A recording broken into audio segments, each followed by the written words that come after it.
Hey, what's up, guys? I want to welcome you out to another episode of According to Kaz Queen. And as always, I'm Kaz. And I'm Queen. I want to welcome you guys out to this little podcast of ours. These are conversations that happen between a husband and wife in the privacy of our own home that we bring to you guys to make you think, to make you laugh, to be introspective.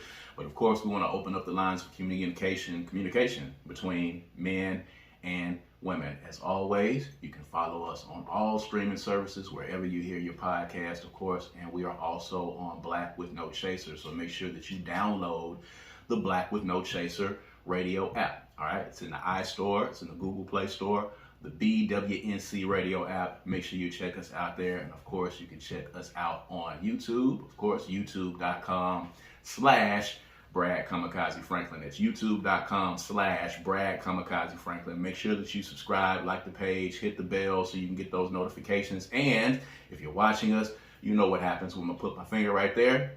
There you go. youtube.com/Brad Kamikaze Franklin. Make sure that you subscribe to that page. And of course, this is brought to you by the Kundi Collection. All right, www.kundicollective.com. All right, www.kundicollective.com. Got a new one on today. As a matter of fact, some of y'all see being in Mississippi as the problem. I see it as the solution. Shouts out to the good brother Maximus Wright for giving us another really dope quote that we have turned into another T-shirt that we actually sold a couple of, immediately when this thing hit the internet.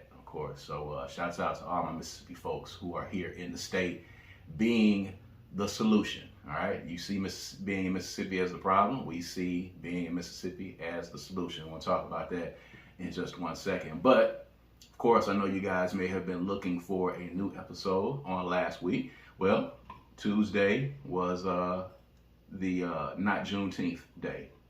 Tuesday was.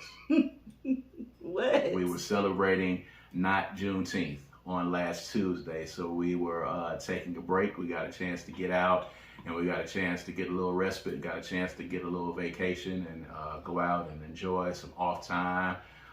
Took off from absolutely everything that we had going on, and we had some us time. The little one was away, and she was in other parts of the state doing some summertime stuff.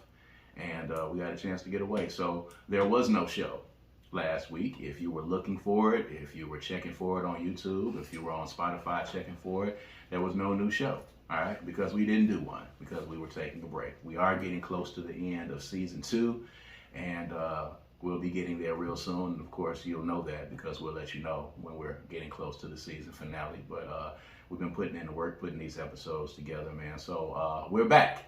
We're back in full effect. And we got some things to talk about this week, a lot of things to talk about. But I want to get your thoughts on this because you saw this quote when I posted it, and you guys are seeing the T-shirt right now. Of course, again, you can go to www.kundicollective.com and get this shirt. Y'all see being in Mississippi as the problem. I see it as the solution. And we've had this conversation a lot. We've talked about it a lot. We've talked about Mississippi, being in Mississippi, living, fighting in Mississippi. We've also talked about, people who choose to ply their trade and make their way in other places as well. So, there was a little bit of debate going back and forth when the post went up, but I see being in Mississippi as a solution. I see it absolutely as a solution for what ails us here because, if we give our best and our brightest away to other places, then how are we going to ever level up here? But I kind of want to get your thoughts on that as a Mississippian and as knowing and as believing this quote being as dope and as powerful as it is. Being in Mississippi, being seen as the problem for a lot of people, but seeing it as a solution. Is it all about perspective? I think so. I don't know why my mic is tripping. I'm trying to fix that for you. You gotta screw it right there. I was screwing the wrong thing. Thanks, babe. Yes. So, I think it's a matter of perception. I think it's also a matter of individual conviction. because there is an argument to be made for having a full view of the world. So I am always one for leaving the state to experience life outside of Mississippi, but I feel that way about most things. Like, I don't understand getting on one job and having one job all your life and retire. Yeah. Like, I think there needs to be an experience. I think people need to, dive into different things before they figure out what matters to them, what they can contribute to, what their truest passion is. I don't believe that you have to leave to be successful. I don't believe that. Right. But I believe that if you leave and you go out there and gain something, knowledge, perspective, wisdom of any kind, and you bring that back, that can only make us better as a state. Mm-hmm, mm-hmm. What I actually have the most issue with is people who leave and then condemn those of us who stay. That is an issue for me. Yeah. Because, I can respect the fact that you feel like you need to leave. And if you feel like you can be more successful someplace else, then, I can respect that as well. Mm-hmm. But those of us who choose to stay because we want to break down the walls that have been built that you do not feel necessary to actually put energy into to break down, you don't get to decide for us that something's wrong with us for wanting to be trailblazers and wanting to break that wall down. I believe that if no one makes the effort to break the wall down, it's just going to stay there. Right. I personally don't want my child or children to have to be the ones to break the wall down. So, it's a matter of perception. If you leave, one might argue that you just didn't have the energy or wherewithal to put that fight in. Mm-hmm. And that's fine. That's cool. But don't go wherever you go and then look back on Mississippians like the rest of the world who don't know Mississippi. Right. Mississippi. You know what I'm saying? I don't understand ever hating home. Home is home. Like, that's a part of you. Mississippi is we're bred and born in Mississippi. It will forever be a part of who I am. Mm-hmm. So I'm always going to be connected to Mississippi. And I'm always going to be connected to Jackson. I was actually lived my early childhood in Clinton. I still have a very strong connection to Clinton. So Clinton, Mississippi is just right outside of Jackson. For and you spent time in New York. Oh yeah, I lived in New York for a while. I lived in Atlanta for a while. I think those experiences are what helped shape my perspective because I grew a lot. And being outside of this state helped me realize what needs to change in the state. Mm-hmm. So coming back here gave me an opportunity to help break those walls down, to help make that change, to be impactful in some way. Everybody ain't bred like that. I get it. Yeah, I mean, as the saying goes, it's a po dog that won't wag his own tail. And, you get a lot of people here that, are caught up in that. They're caught up in the negativity and they're caught up in the narrative that has been painted about Mississippi. And they spend a lot of time downing Mississippi. Like, I don't understand the concept of being in a place, living in a place, laying your head in a place, raising your kids in a place, making your money in a place. I don't understand the concept of that happening, and then you get on social media and down Mississippi. We are not without our challenges, as any other place is. I can't imagine a better place to be. And here's the thing, if you get a job offer someplace else that's going to pay you more money and you're going to be able to take care of your family, of course you're going to go take that. I was never one to sit here and say that, you should take less money or, stay here if there's and struggle if you have another opportunity. If there's not an opportunity for you in your field. There are some fields that just simply do not exist in the state of Mississippi that you have to go other places to do. That's unfortunate, and that should change. But there are people here who are making money. There are people here who are being successful. There are people here that are being successful in business. There are people here who are being successful in sports. There are people who are being successful in entrepreneurship. There are people here who we have seen that are being successful in the music business. Myself being one of those people who never, ever lived any other place and was able to find success in the music business. And people, say all the time that, you have to leave. I don't agree with that. And I think in a lot of instances, again, we send our best and our brightest out, and they go to other places, and you hear them say, I'm going to return, and I'm going to come back, and I'm going to bring this back, and I'm going to do X, Y, Z, and they never come back. They never come back. Some of them come back. I can, shouts out to Angie Thomas and shouts out to KeKe Layman, and to my man Dennis as well. David Dennis, writers, all writers, as a matter of fact. You've seen David Dennis on ESPN. You've seen KeKe Layman all over this country, of course. Angie Thomas has had 2 of her books made into really huge movies. And they often come back to Mississippi and contribute. And I'd have to say that the authors from here are definitely coming back and giving back to the state that gave them so much. And I'd like to see a lot of people in the other industries do that. But the solution for us in Mississippi is being in Mississippi. It's being here. It's in fighting the fight. If not us, then who is it going to be at some point? If everyone leaves and everybody decides that this fight is not worth fighting, then Mississippi will never level up. Well, I'm personally am not for bondage in any form, any shape, in any way. Mm-hmm. So I will not put myself in a position where I am feeling unfree to move however I need to move, whatever that looks like. So if spirit guides me to go somewhere else and do some other work, I'm going to go. I'm not going to leave Mississippi, like leave it from my heart, But I think that people need to understand that there is some reverence that has to be paid for being born and bred here. Yes. And I think that if you have that, then you can still contribute from wherever you are. And I just don't like, people get to make their own decisions. I'm not going to get involved in how people process what they need to do for their life. And I'm not going to shame anybody for leaving. I'm not going to shame anybody for staying. I think that if you're doing so in righteousness and doing so with good spirit, then I think you'll be able to contribute to your home. You know what I'm saying? I think that you will willingly do that. What happens, though, is that people become tainted by the way things happen in this city, in this state.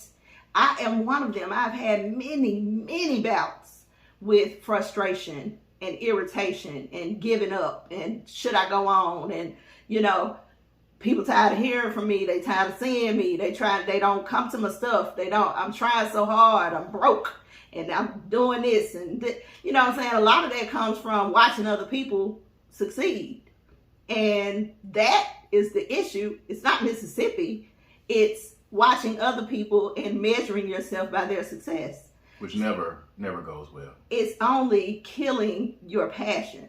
Comparison is the thief of joy. Absolutely. Work on yourself and stay committed to what you're doing. And you probably need to stay off social media if you can't get to the point to where you can see what they're doing and be joyful about it and inspired by it. Mm-hmm. Instead of looking at it and saying, well, dang, I did this too and it didn't work out for me. You know what I'm saying? So a lot of that have to be taken into consideration as well.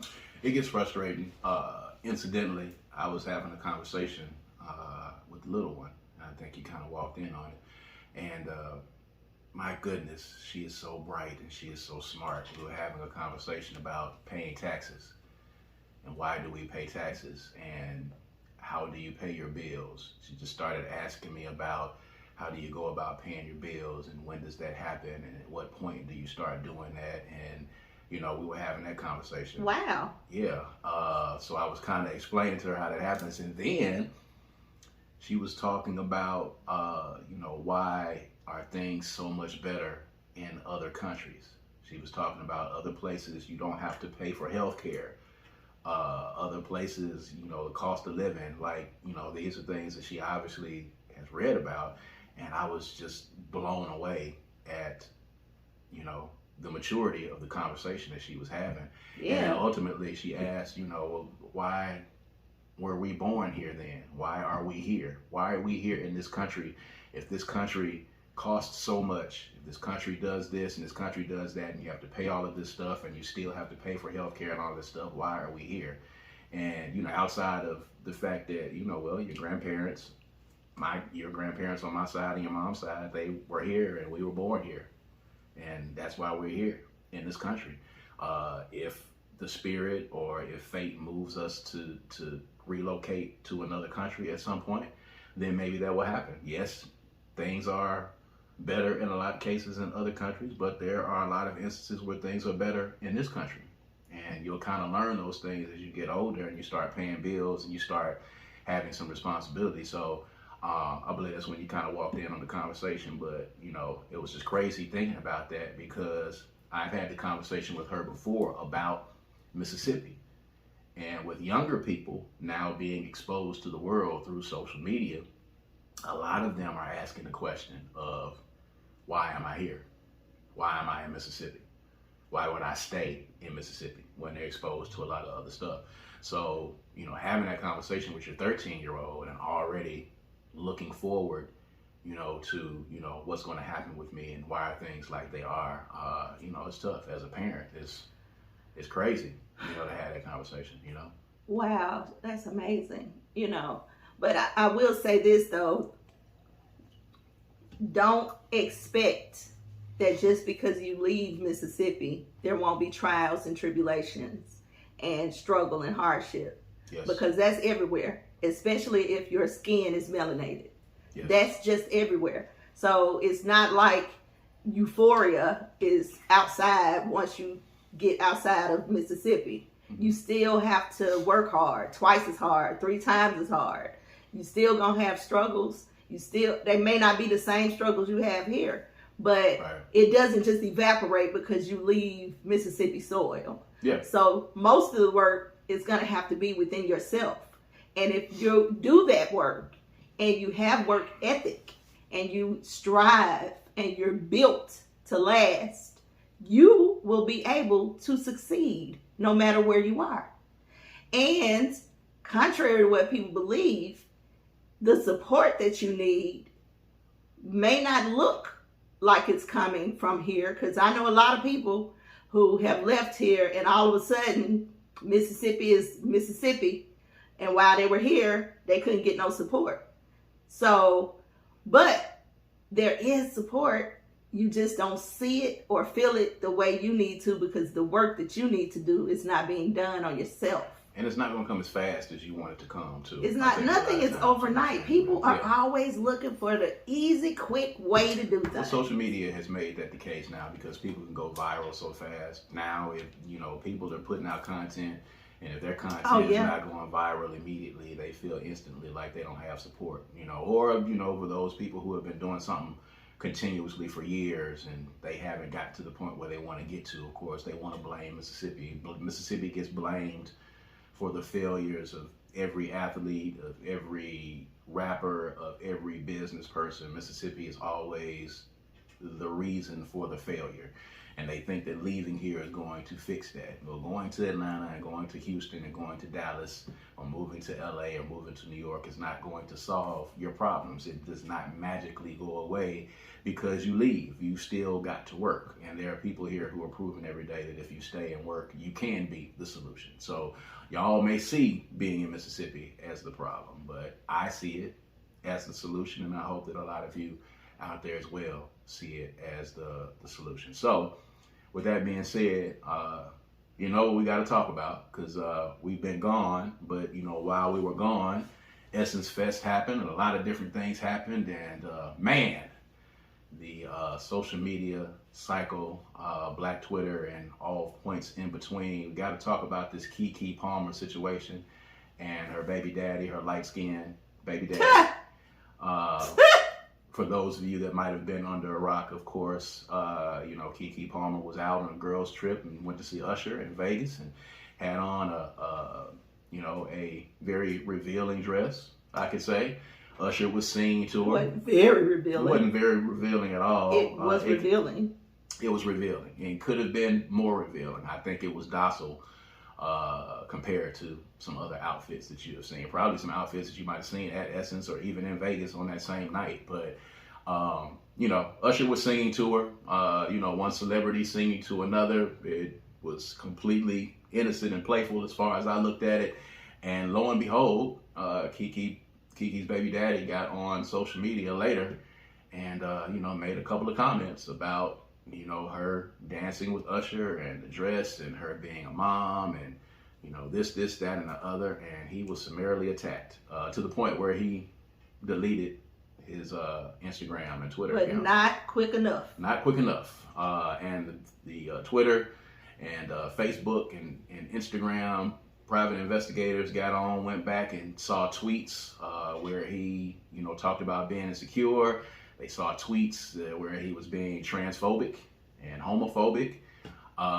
They go to work. They go to work instantly. Fast. They go to work fast instantly. Baby. If you are not taking those tweets down, if you're not taking them down immediately, if you're not wiping that Twitter feed clean, if you're not wiping an Instagram feed clean, stuff that you have said 10 years ago, they're going to find it and they're going to post it. They all had receipts for it. And it raised the question, of course, the age-old debate between men and women. We started talking about boundaries. We started talking about respect in the relationship. We started talking about being a mother and how to carry yourself out in public when you're in a relationship, yada, yada, yada. The men are saying we just want to set boundaries. The women are saying that you're being controlling. I've got my thoughts on that, but I want to hear from you, having seen all of this, and we kind of talked about it briefly. But, I want to know, as a married woman, I want to know how you feel about that. Well, so KeKe Palmer is one of those people that everybody loves. We just appreciate her because yes. she's open and honest and transparent with us. She always has been. Mm-hmm. So we appreciate her. So coming for her is just gonna be a mistake off the bat. It's gonna be a problem. It's just right off the bat. It's gonna be a problem. But you picked a particular issue that involved body shaming. It involved women freedom of expression. Mm-hmm. It involved motherhood. Mm-hmm. Like, you picked the absolute all the wrong fights. Worst thing to actually make a stand on and to do that publicly. Your very first statement, sir, was you're a mom. As if being a mom somehow now makes you not sexy, not free to mm-hmm. be mm-hmm. your sexy self. Mm-hmm. And we all know KeKe has said that she is now very confident in her body. She loves her weight gain, mm-hmm. her curves. What we saw was her showing us that. She got some of them mommy curves on now. Living in her truest self. Mm-hmm. Something we all strive to do and deserve to be able to do. Mm-hmm. And you, sir, the person who she's supposed to be with, the person she's just had a baby with, the baby is 5 months. She just had a baby with you, and you shoot at her like that publicly. That was wrong. It was wrong. All up and down, left and right, in and out. It was wrong. Because here's what you should have did. Because, contrary to what people are saying, this fella actually has the right to have this opinion. Sure. He can feel completely like the mother of his child should not dress like that. Mm-hmm. I don't like it. I would prefer that you don't. He has every right to feel that way. His problem was that he involved the entire world in his mental breakdown from seeing this. And truth be told, his issue was not with what she had on. His issue was with her free expression of love for this moment with Usher. Mm-hmm. He was uncomfortable with the flirtation. He was uncomfortable with her. I mean, she looked like he was the furthest thing from her mind. And I think that that is what his problem was. So your question is, as a married woman, how I feel about it. Yes. If you tell me, which I know you would never, we've had this discussion, but if you told me, baby, I don't want you to wear that, I would absolutely not wear it. I know a lot of women are going to have a problem with that, but this is me. This is the truth about who I am. Because if I saw him in something that I didn't want him to wear, I want to be able to express that to him. Now, whether or not he listens and does it, that's totally on him. But I want to be able to freely express to the person that I'm spending my life with that I don't necessarily like this outfit. I don't necessarily like this. I want to be able to express that. He has the right to say it. That's he fair. shouldn't have said it publicly, because that was a private conversation, and also one that should have been had before y'all started this lifelong work together. Yes. Because she might not choose that. She might not want a man who has anything to say about how she dresses, which is her right.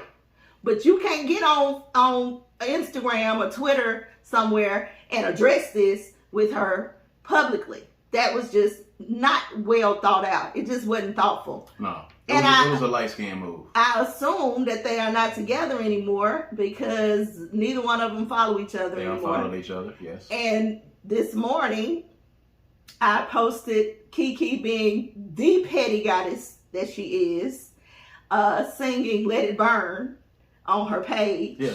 Didn't say a word, just sang the song. And it was lovable. Yeah. Absolutely lovable. And you brought it on yourself, light-skinned fella. You brought it on yourself. Two things, first of all. You praise publicly and you critique privately, first of all. There's that. And then secondly, when you bring it to social media, it becomes all of our problem. We are all involved now. So when you take it to social media, the question is, what are we going to do about it? So now you done brought it to social media. Everybody is in it. So everybody was going to respond.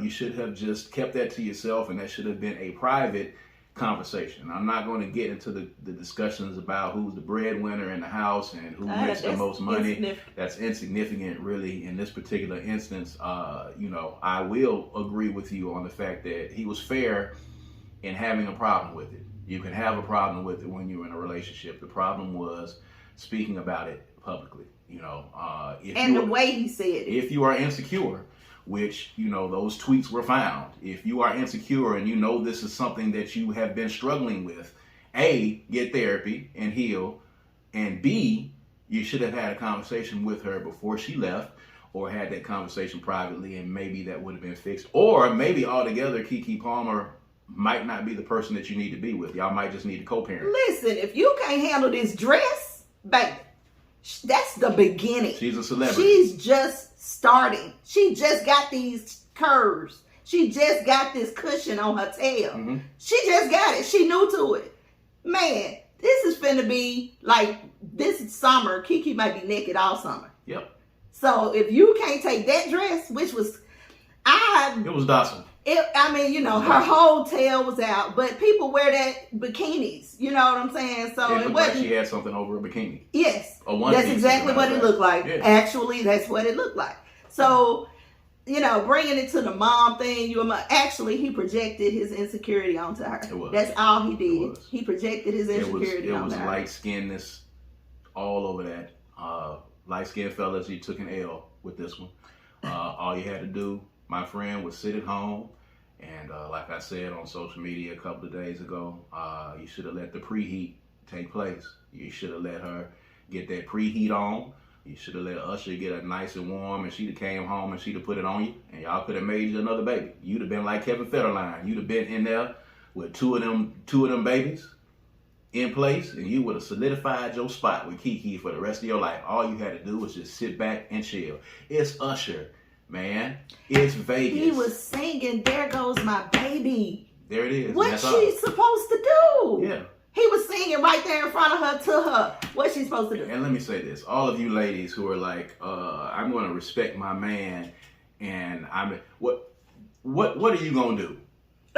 Okay? Usher comes up to you and pulls you up on stage. You telling me you finna tell Usher, "Oh, no, I'm sorry, Usher. No, sir, I'm sorry. You have to keep your distance. I'm married." People would do that. And I'm in it. It's ridiculous. Baby, some people would do that. Okay, and that's fine. Let's just say that they'll do that. But he's an entertainer. His job is to entertain. People get pulled up on stage all the time. Janet Jackson does it. Beyonce does it. He does it. People get pulled up on stage all the time. Mm-hmm. It's a performance. It's a performer on stage. And she's a celebrity, so people want to see that. So stop with the, I wouldn't have disrespected my husband. It's Usher, for crying out loud. Okay?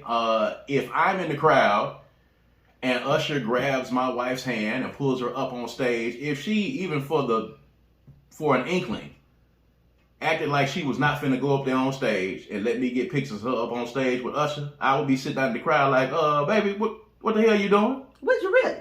Usher is calling you up on stage. Get your ass up there on that stage. Usher is calling you on stage. Get up there. What would be too much? It's Usher. So if I was grinding on Usher and he had me on the bed, because I've seen them put people on the bed and do the grinding thing and all that, that would be fine. Who you coming home with? Well, listen, some people might not make it home.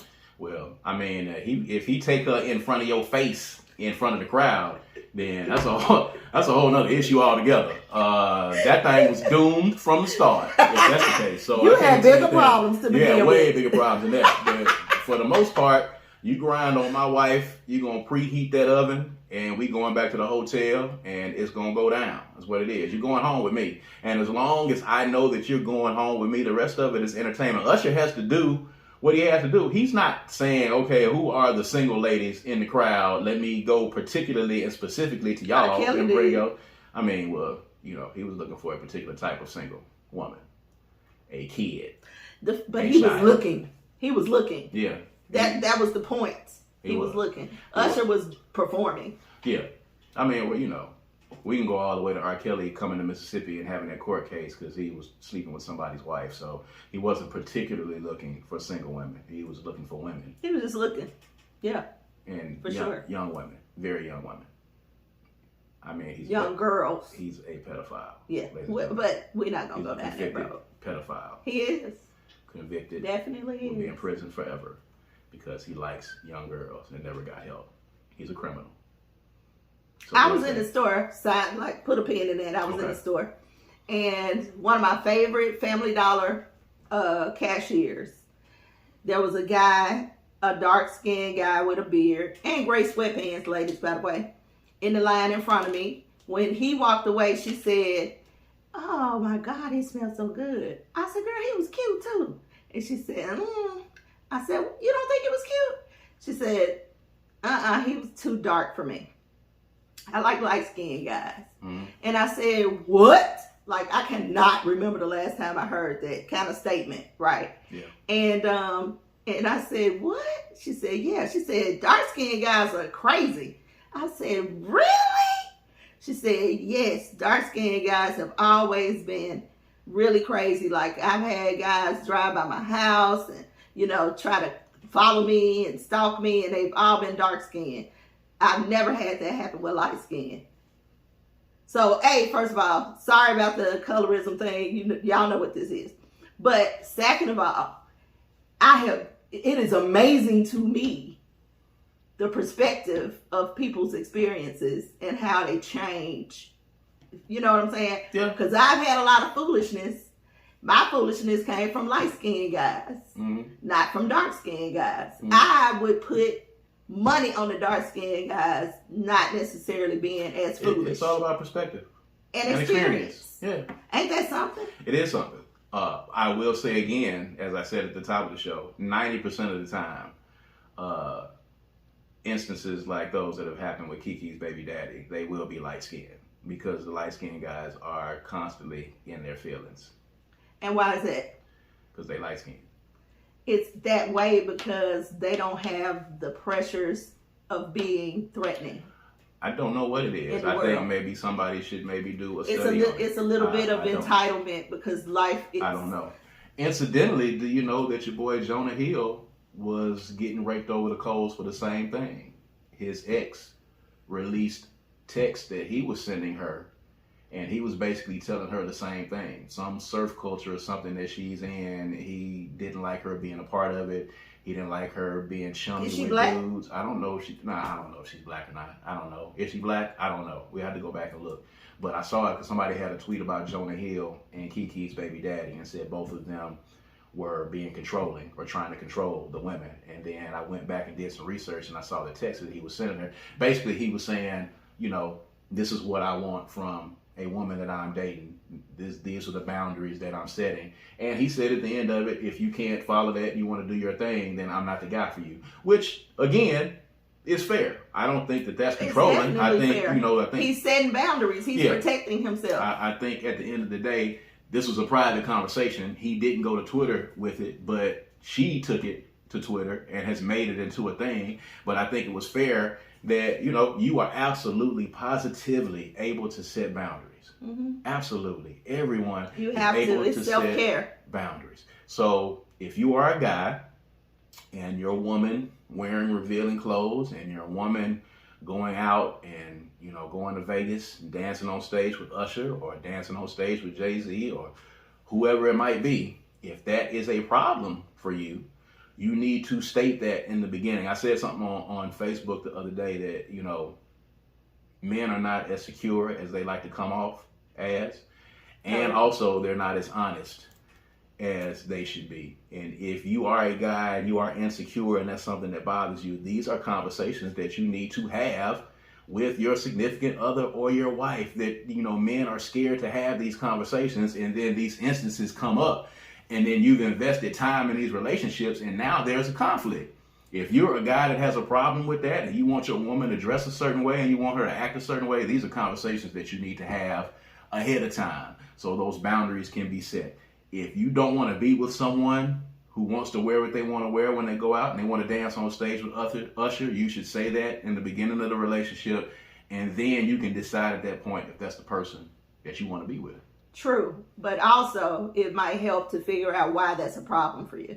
Yes. So try therapy, because there's something that has happened in your life that has made you uncomfortable with a woman being comfortable with herself. Yes. So fix that, and then you may not have, the issue may not actually be that.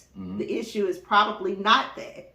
So if you figure out what the issue is, then you can stop projecting your insecurity onto your woman. And this goes both ways. I want to make sure that we're not piling on the men. This goes both ways. Women are not always as honest as well. If you are someone who was team KeKe, but you don't like your husband liking pics on IG, if liking pics on IG and other places. How is that the same? It's exactly the same thing. How? It's an insecurity.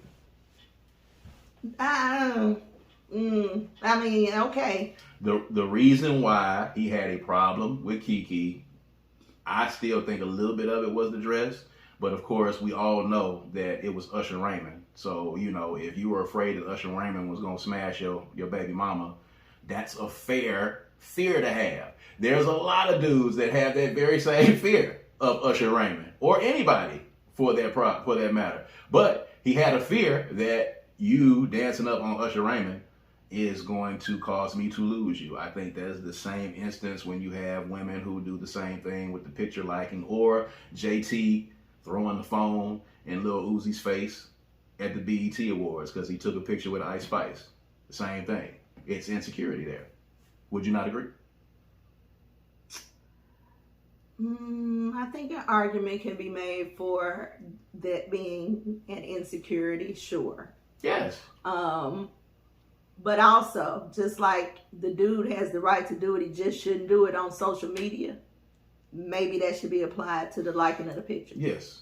I mean, you have a conversation with the person privately and say, I don't like this, and then the person has the decision at that point to decide if they want to do it. At the end, you decide why it is that it bothers you and do the work. Yes. Yes. So, ladies, you are not absolved of this. You are just as culpable as the men. I think in this day and age, there's ladies ain't the only one that have problems with the liking of the pictures, though. And the men do too. Yeah. So basically, everything we're saying goes for everybody. Yes. Men and women. For everybody. If there's an insecurity there for whatever reason, and for a lot of people, the insecurity of liking pictures or dancing on Usher or dancing on having a dance with another dude at the club or another dude buying you a drink, whatever the case is, all of that comes from clearly some experience that you have had in your life at some point that causes you to think like that and causes you to react like that. Figure out what that is and try to fix it. And most of the time, they don't recognize it as insecurity. They recognize it as disrespect. So you have to, take yourself out of it, out of the equation a little bit, and then do a little bit more soul searching. The question is, why does this bother me? You know what I'm saying? That's the question that you ask yourself. Why am I bothered by this? That'll give you the answer that you need to have to be able to work on it. That's a starting point. Because it's real easy to say, I don't care, I'm not bothered by it, I just find it to be disrespectful. Well, that's kind of grazing over the issue. Yes. Because the issue is still underlining. You're disrespected because you're insecure. Right. And so why are you disrespectful to you? Because it's not to everyone. So if this is your personal preference, that's cool, and you want somebody that lines up with, you know, socially how you expect to act in a relationship. You know, and be willing to let go of them, because there's some people out there. It's some people out there who are who are absolutely going to be aligned with what you want. Absolutely, I'm talking about lock, stock, and barrel. Yes, if your problem is I don't want my woman wearing this, there are women out there who are they would never wear it. Won't wear it. So maybe the problem is you just, with the wrong person. Yeah, you're not equally yoked at all. So I mean, there's that issue. So.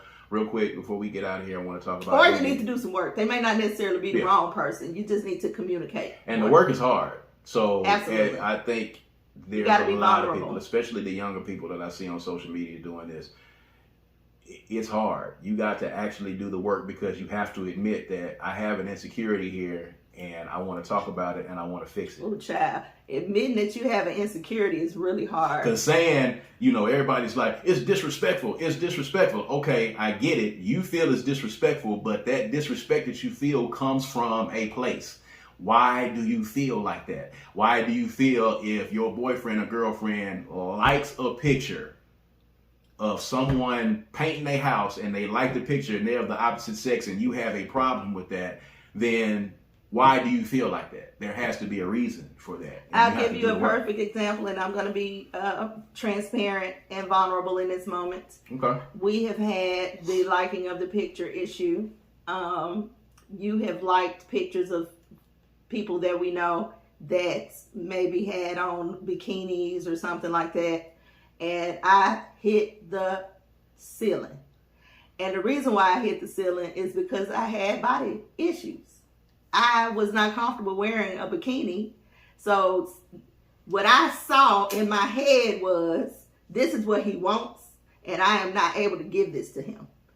Nothing he did at all indicated that. But in my mind, because I have had issues with being verbally abused and body shamed, because of that, and still carrying that was a trigger. So I have to do constant work on things like that. But I'm honest with myself. You have to be honest with yourself. It's very clear to me that this man loves me, so I am creating an issue because I have my own insecurities.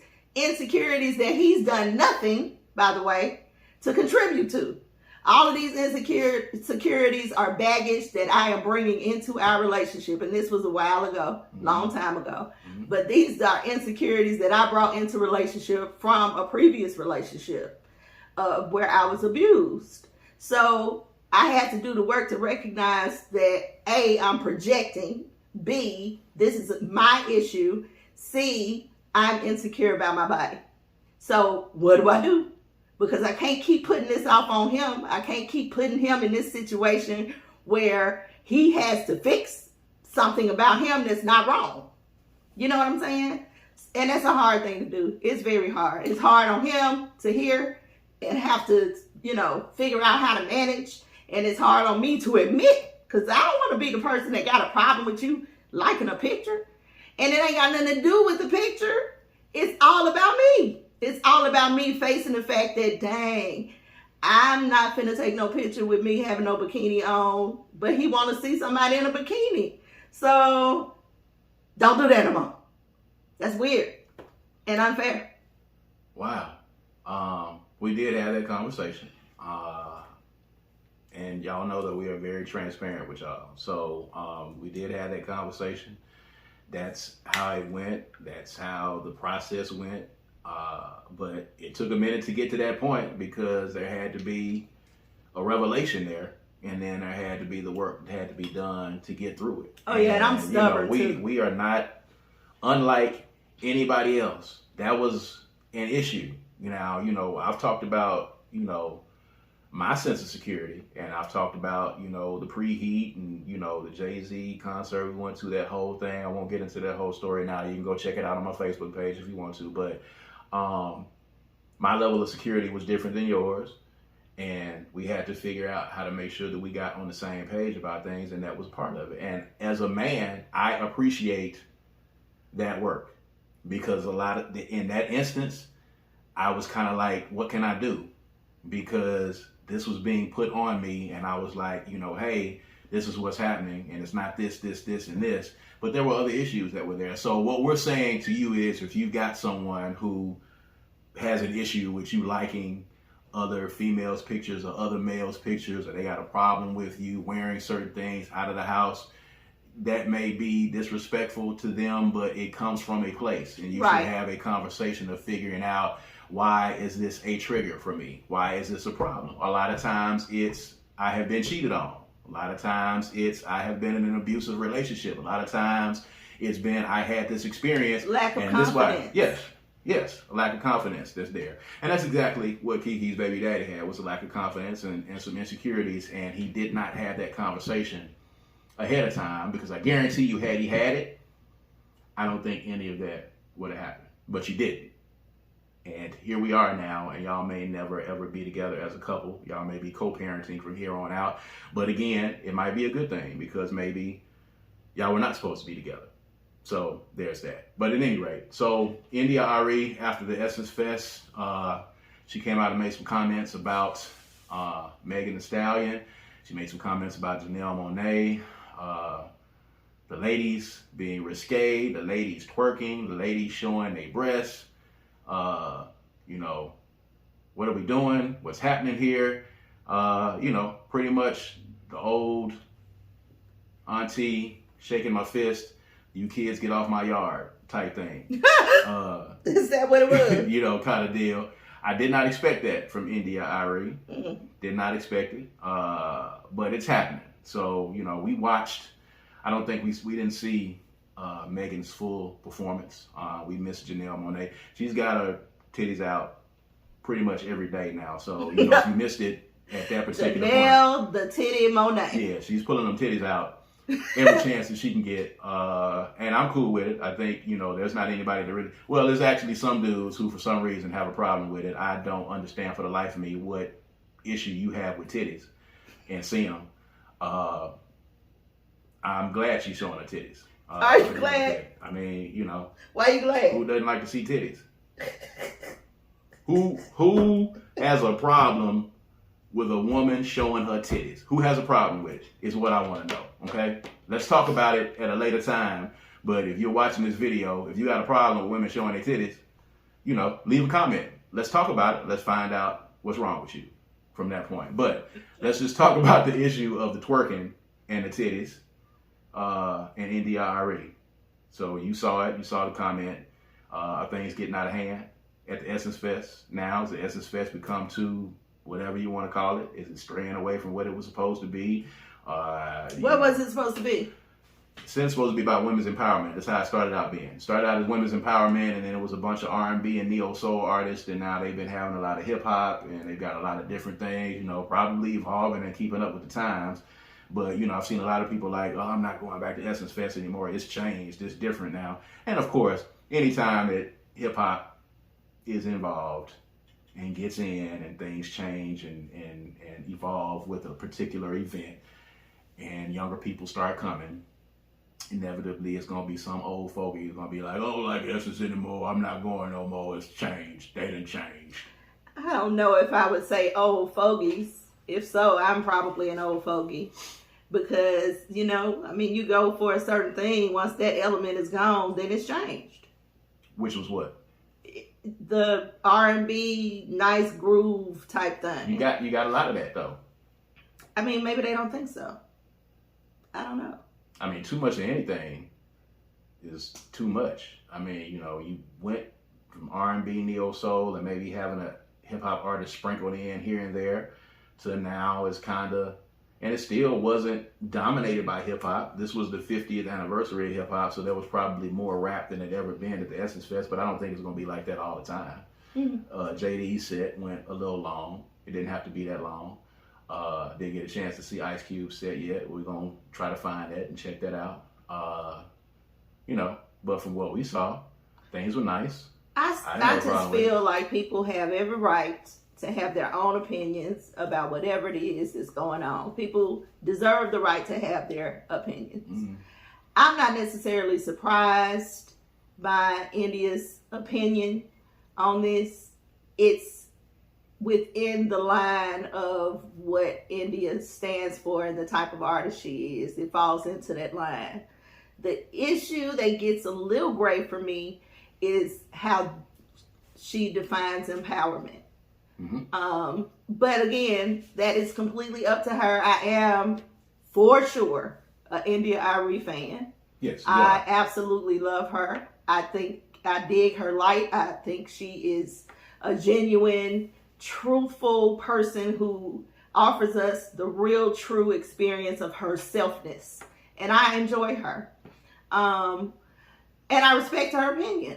I really do. I personally don't see any reason why I would go into a venue and watch Meg Thee Stallion. I'm not a fan. I don't necessarily need to see her.